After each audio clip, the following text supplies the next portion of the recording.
প্রতিদিনের সংবাদ যেন একই আতঙ্কের পুনরাবৃত্তি।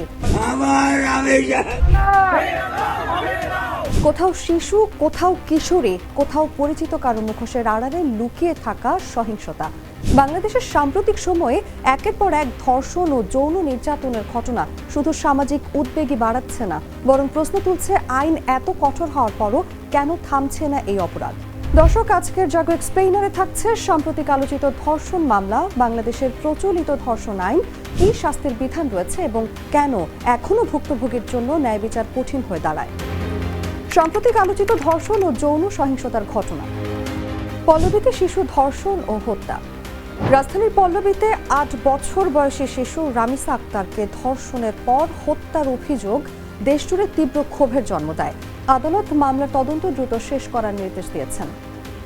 মাগুরা শিশু আসিয়া হত্যা ও ধর্ষণ মামলা। মাগুরা শিশু আসিয়াকে ধর্ষণ ও হত্যার ঘটনায় দ্রুত বিচার কার্যক্রম জাতীয়ভাবে আলোচিত হয়। মামলার বিচারিক প্রক্রিয়া স্বল্প সময়ের মধ্যে সম্পন্ন হওয়াকে অনেকেই ইতিবাচক দৃষ্টান্ত হিসেবে দেখছেন। বাংলাদেশে ধর্ষণের বিরুদ্ধে কি আইন আছে?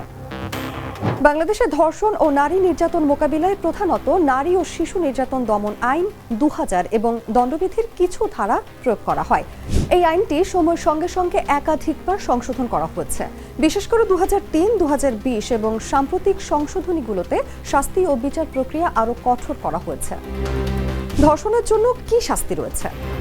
নারী ও শিশু নির্যাতন দমন আইন অনুযায়ী ধর্ষণের অপরাধ প্রমাণিত হলে যাবজ্জীবন কারাদণ্ড অথবা মৃত্যুদণ্ড, ২ ধরনের শাস্তির বিধান রয়েছে।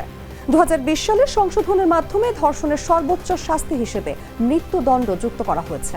যদি ধর্ষণের ফলে ভুক্তভোগীর মৃত্যু ঘটে তাহলে অভিযুক্তের জন্য মৃত্যুদণ্ড বাধ্যতামূলক হতে পারে এবং অতিরিক্ত অর্থদণ্ডেরও বিধান রয়েছে। গণধর্ষণের শাস্তি। একাধিক ব্যক্তি মিলে ধর্ষণ করলে তা গণধর্ষণ হিসেবে বিবেচিত হয়। এক্ষেত্রে অভিযুক্তদের বিরুদ্ধে কঠোর শাস্তির বিধান রয়েছে, যার মধ্যে মৃত্যুদণ্ড পর্যন্ত হতে পারে। শিশু ধর্ষণের ক্ষেত্রে ১৬ বছরের কম বয়সী শিশুর সঙ্গে সম্মতি থাকলেও সেটি আইনগতভাবে ধর্ষণ হিসেবে গণ্য হতে পারে। শিশুদের ক্ষেত্রে আদালত সাধারণত আরও কঠোর অবস্থান নেয়। তাহলে সমস্যাটা কোথায়?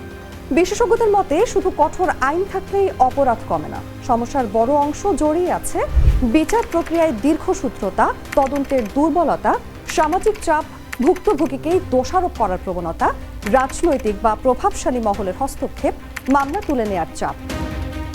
নারী অধিকার কর্মীদের দাবি, অনেক ভুক্তভোগী থানায় যেতে ভয় পান। বছরের পর বছর ঝুলে থাকে বিচার। সামাজিক বাস্তবতা কতটা ভয়াবহ? ধর্ষণ শুধু শারীরিক সহিংসতা নয়, এটি মানসিক ও সামাজিক ধ্বংসও তৈরি করে। অনেক ভুক্তভোগী দীর্ঘ সময় ট্রমা, বিষণ্ণতা ও সামাজিক বিচ্ছিন্নতার মধ্যে থাকেন। বিশেষ করে শিশুদের ক্ষেত্রে এই মানসিক ক্ষত পুরো ভবিষ্যৎকে প্রভাবিত করতে পারে। আইনের বইয়ে শাস্তি যতই কঠোর হোক, বিচার যদি সময় মতো না আসে তাহলে সেই আইন ভুক্তভোগীর কাছে কেবল কাগজের শব্দ হয়ে থাকে।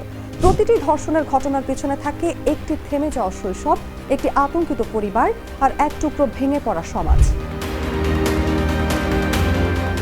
প্রশ্ন এখন একটাই, বাংলাদেশকে শুধু কঠোর শাস্তির ঘোষণাতেই থেমে থাকবে, নাকি সত্যিকার অর্থে এমন একটি সমাজ করবে যেখানে একজন নারী বা শিশু নিরাপদে বাঁচতে পারবে কোনো ভয় ছাড়াই?